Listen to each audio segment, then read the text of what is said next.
Hello and welcome to West Indies on 99.94 Cricket Every Day. My name is Mashal St. Patrick Hewitt, one half of the Caribbean Cricket Podcast, and with me as ever is Santoki Nagilendran, the other half of the Caribbean Cricket Podcast.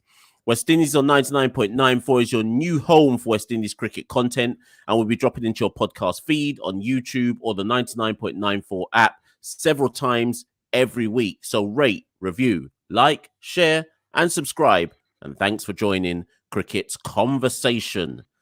Santoki, today on West Indies on 99.94, we're going to be talking about the Zimbabwe versus West Indies Test Series. Test cricket has returned for 2023. It means nothing vis-a-vis the World Test Championship, but it's still a Test series. The Zimbabwe public are excited to see some Test cricket again. West Indies want to try and get 2023 off to a good start. Where should we go, Santoki? Should we name the squad first and then talk about it? Or what's your feelings in general on this upcoming Test series?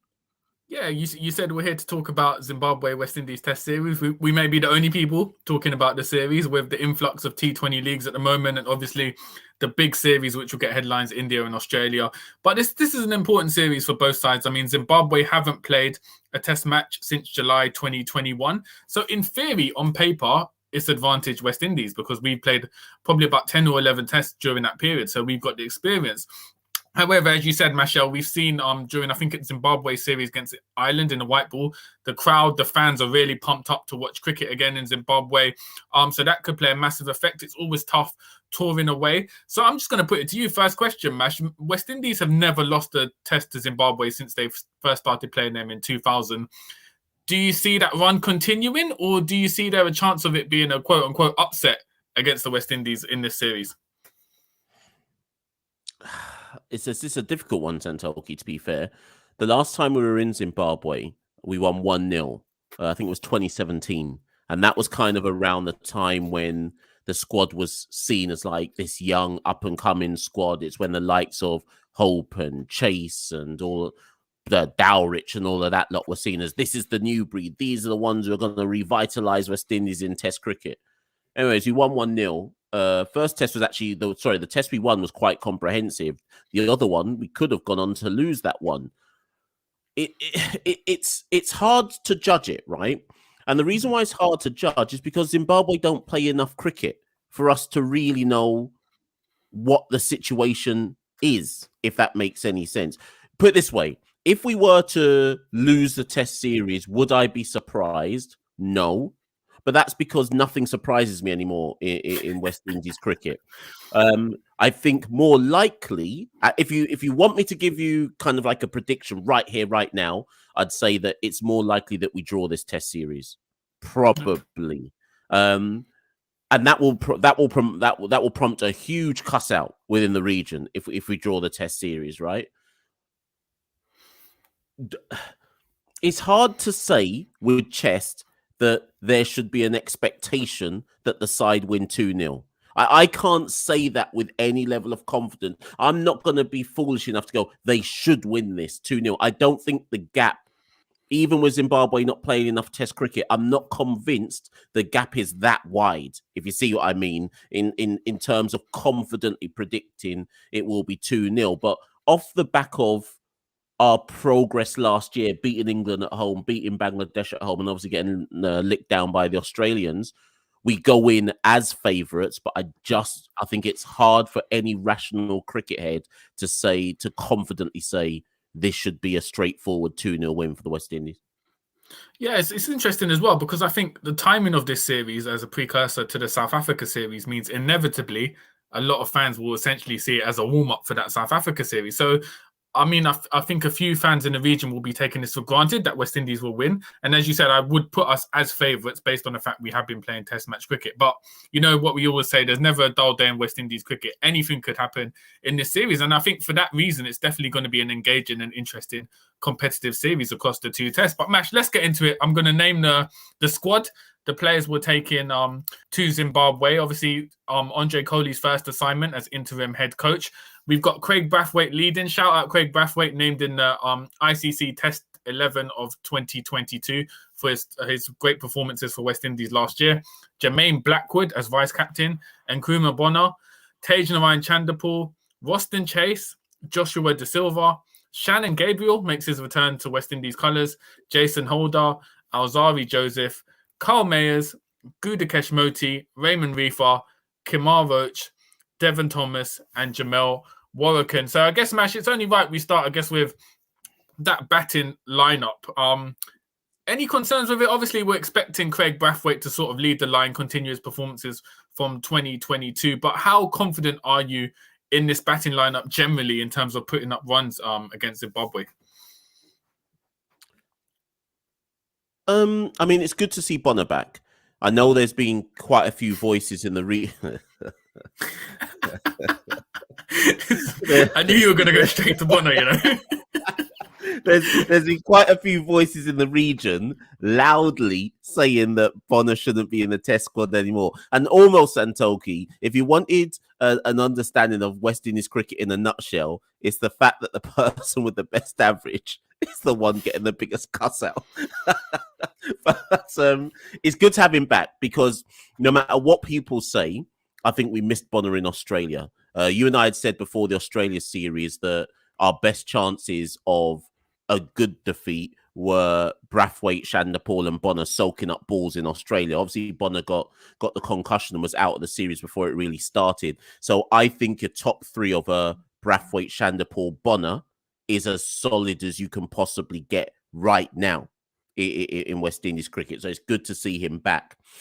I think the bigger question mark for me is who makes up the rest of the top six. And I'm intrigued to see your take on it. So if we take Brathwaite, Chanderpaul, and Bonner as their locks, even Blackwood is a lock-in, right? Yeah. I don't know where Blackwood will bat, but he's a lock-in, right? My question mark is who takes up the other two places.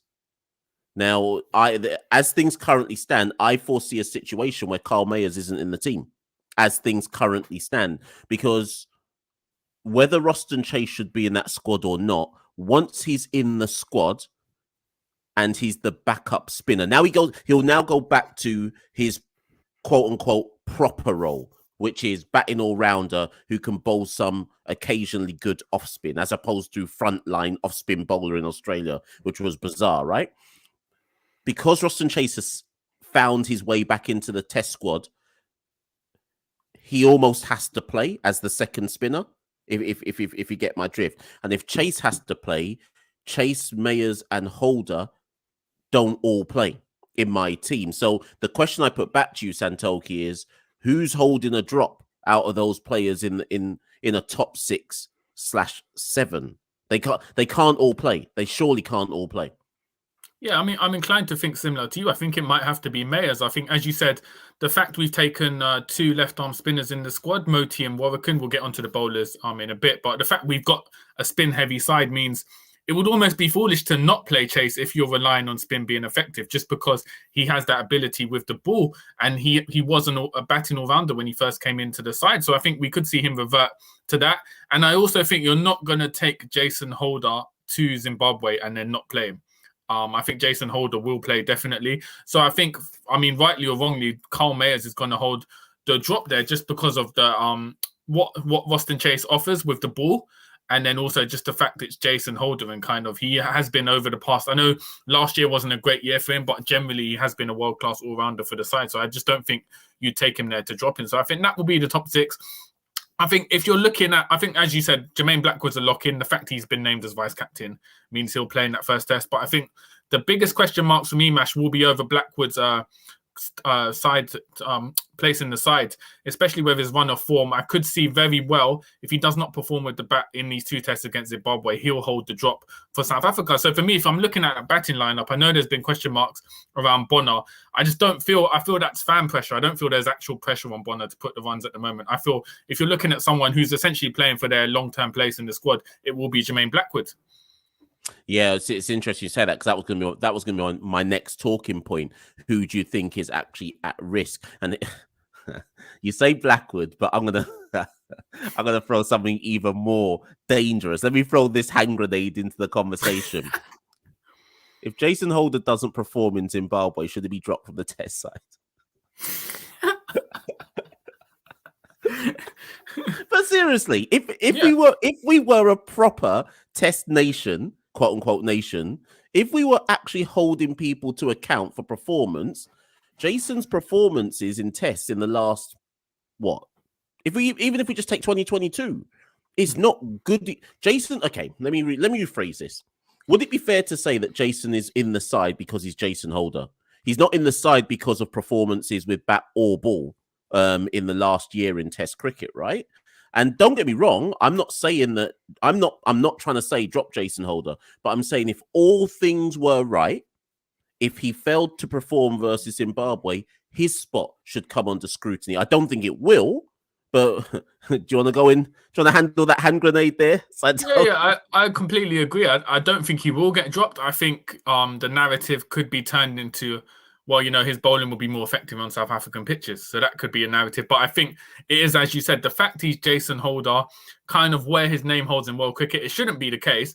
But I think that plays a part in him not holding a drop, the fact he is Jason Holder. And the fact that generally, if you look at the media and sort of fans, no one's really been criticizing Jason Holder or anything. It's sort of, he's Jason Holder, like we should be grateful he's essentially in the team at the moment. So I don't think he will. I think Jermaine Blackwood's place, as I said, will be under question. But I think Jason Holder, even if he has mediocre to poor performances in Zimbabwe, he will at least play against South Africa. I think if the day comes where Jason Holder's ever dropped from the West Indies Test side, I think that retirement statement's coming out like DeAndre Dottin 1 a.m. on Twitter the next day.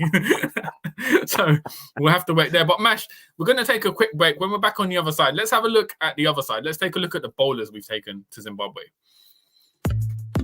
You're listening to Cricket's Conversation on 99.94.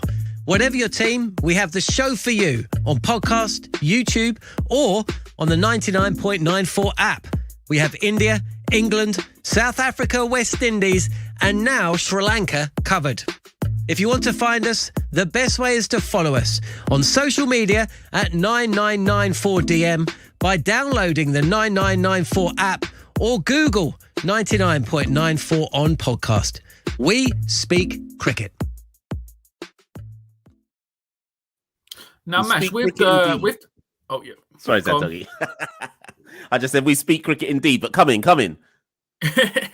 I was going to say, with the batting lineup, there's no real shocks. I mean, it's generally the side we played in Test in 2022. However, with the bowling, we've had enforced changes. Jaden Seals, unfortunately, being injured.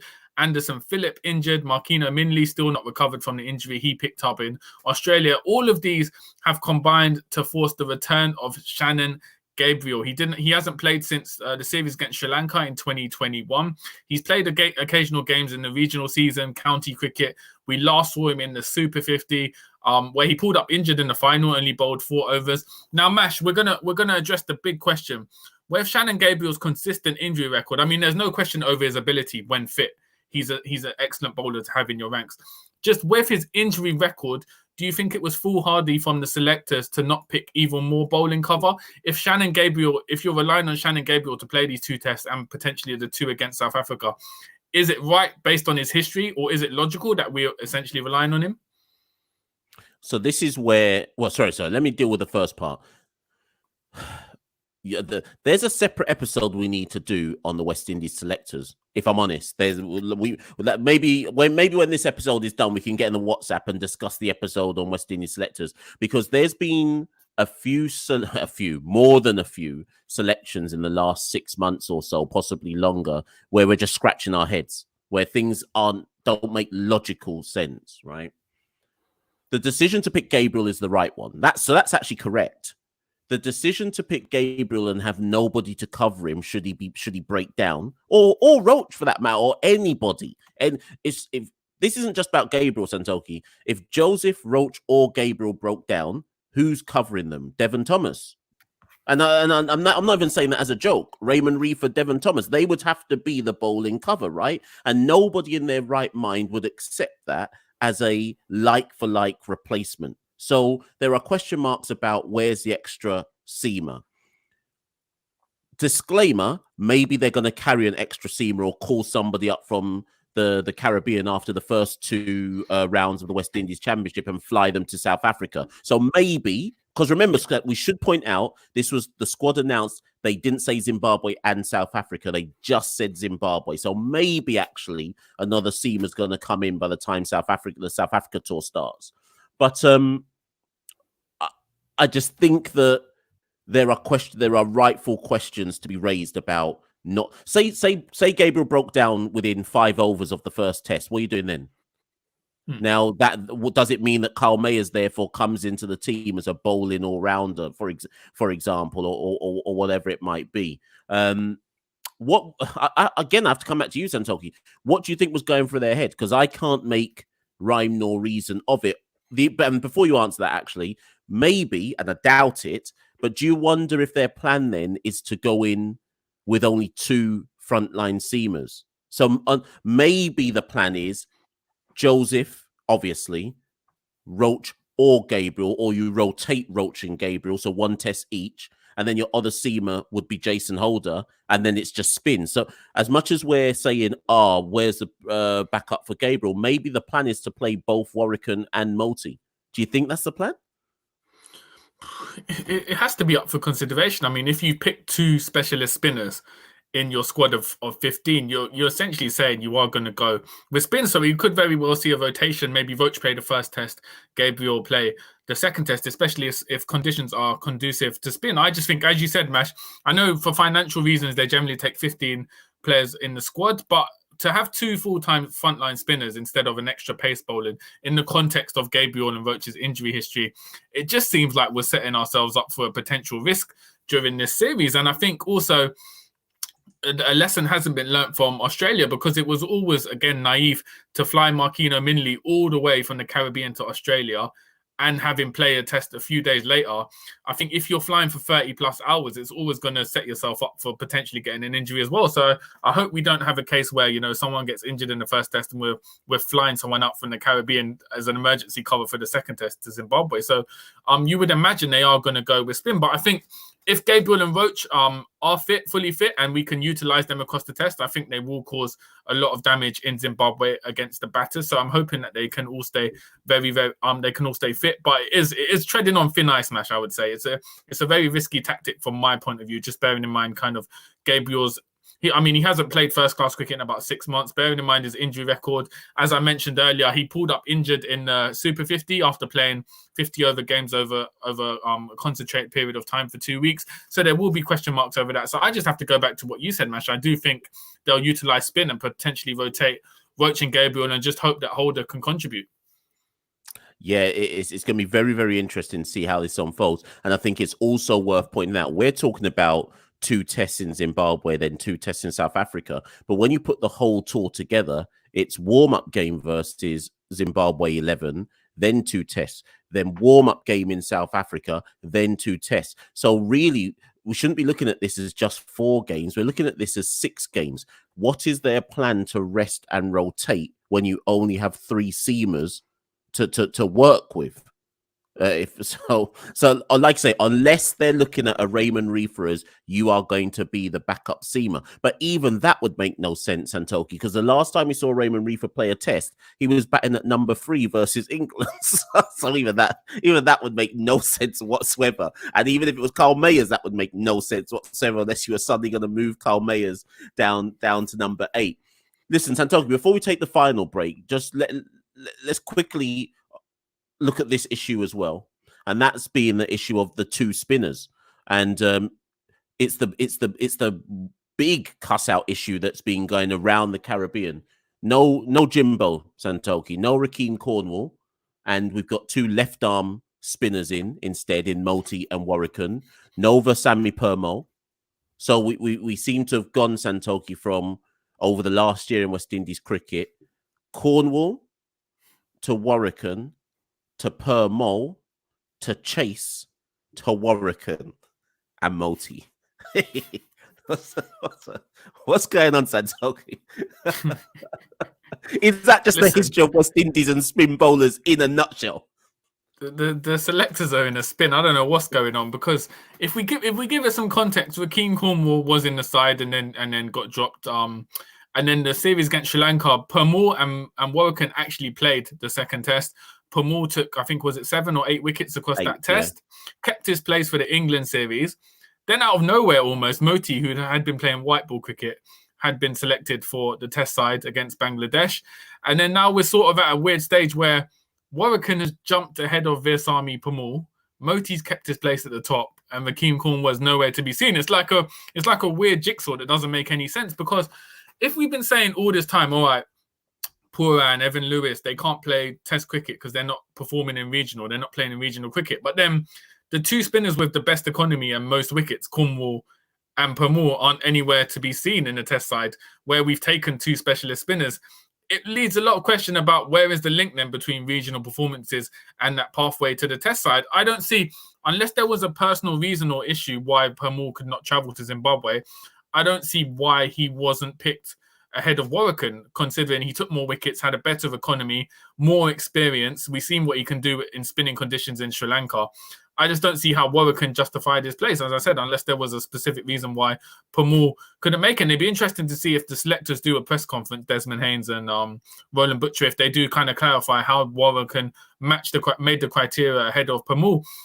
Mash, let's talk about Rakeem Cornwall. He's someone who, hasn't been in a test side for a while, seems to be getting ignored by selectors. He's almost gone down the route of, like an Imran Khan and Nikita Miller, constantly putting up performances in the regional 4-day season, but never picked for the test side. Considering the difference, though, Rakeem Cornwall has to Nikita Miller and Imran Khan, in that he's an explosive batter. We've seen it in CPL. We've seen it in American minor league cricket. Do you think it's time for Rakeem Cornwall to essentially put test cricket, red ball cricket behind him and focus on utilising what years because remember, he's turning 30 this year, what years he has left as a cricket player to just focus on essentially getting the bag and playing white ball cricket? So we've looked at this question in brief on our other handles at Caribbean Cricket Podcast, but let me just throw this this. We didn't look at it in this way when we looked at it last time out. Say Cornwall, as is probably likely, takes the most wickets in the domestic season, which starts next week, right? Let's say he takes the most wickets between February and the April when the competition ends. And then let's say he gets picked for the Headley versus Week series. And then let's say he continues to take the most wickets in the Headley versus Week series. So by the time it's all said and done, Rakeem Cornwall, top spinner in the region. Say he then gets picked for India, Santoki, although he should, based on share weight of wickets, if he was to perform, that would be even more muddled, Santoki, because then we would have gone from Cornwall to Warrican and Permaul to Moti, to Chase, to Warrican and Moti, back to Cornwall. Now, so I'm not saying I don't want Cornwall in the side. I do.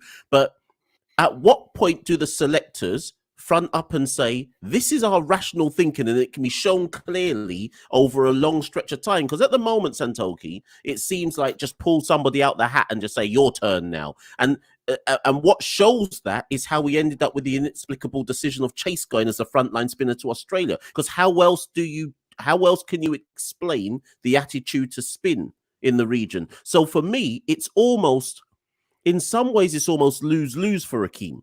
In some senses, don't get picked, big uproar, why is he not getting picked? Get picked, have to perform, because you probably get dropped for the next series if you don't get so it's who right now, Santoki, we cannot say to any West Indian fans who is the first choice spinner in the region, and that's ridiculous. We don't know who it is, because from series to series anyone could get picked. It might be your turn next.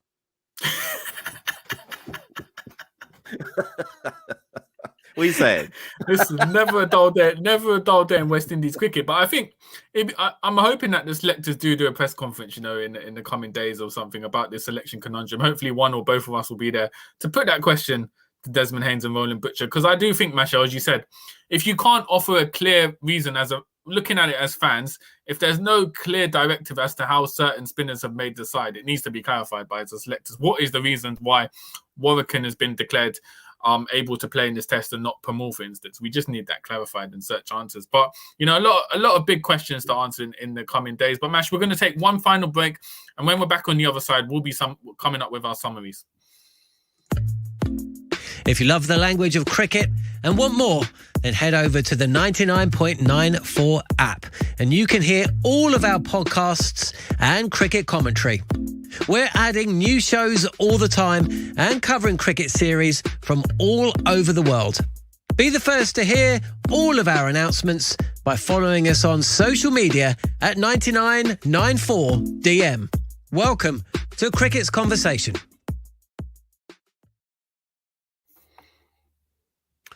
Listen, Santoki, we're back from the break, final break, and let's keep this little subsection short because we almost want to leave this. I want to leave this one as a cliffhanger for one of our future episodes. Before we recorded this episode a few days ago, the report was released. The independent report written by Judge Thompson, Brian Lara, Mickey Arthur, etc., who all did the kind of investigation and interviews into the debacle at the last T20 World Cup. And we are, for those listening and watching this, whether live or much later on repeat, we are going to do an episode looking at that in detail. But Santoki, I just want to throw this into the mix vis-a-vis Zimbabwe and future series going forward. There was one subsection to that report which essentially said you have to pick the best players across red ball. So the best players have to play red ball cricket irrespective, I'm paraphrasing, but irrespective of if they can play the domestic cricket or not. Now, this is something that you and I have spoken about and suggested for what feels like years, Santoki. Does this offer, now this report has come out too late to have any impact on Zimbabwe, and probably too late to have any impact on South Africa. But looking ahead to when the Indians turn up in the Caribbean in the summer, does this provide a lifeline for the likes of Nicholas Pooran, Evan Lewis, Brandon King, and whoever else that may be to hopefully play Test cricket for the West Indies going forward? Or do you think, Santoki, that the selectors will just ignore that and not, I guess, because if they do it, Santoki, and bring in players from the white ball team into the Test setup, I think they'll get a cuss out. So how do you think the selectors will approach that aspect of the report?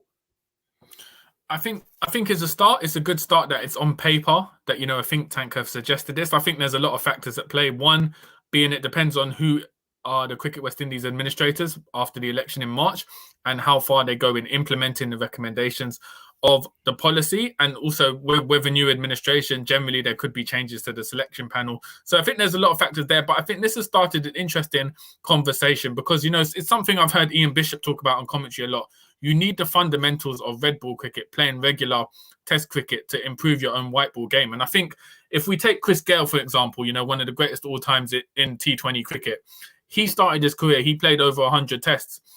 He had that fundamental. I think what we've seen with the likes of Pooran and Evan Lewis, they have the raw ability to come up with performances, but they're not consistent generally if you've looked at their career so far.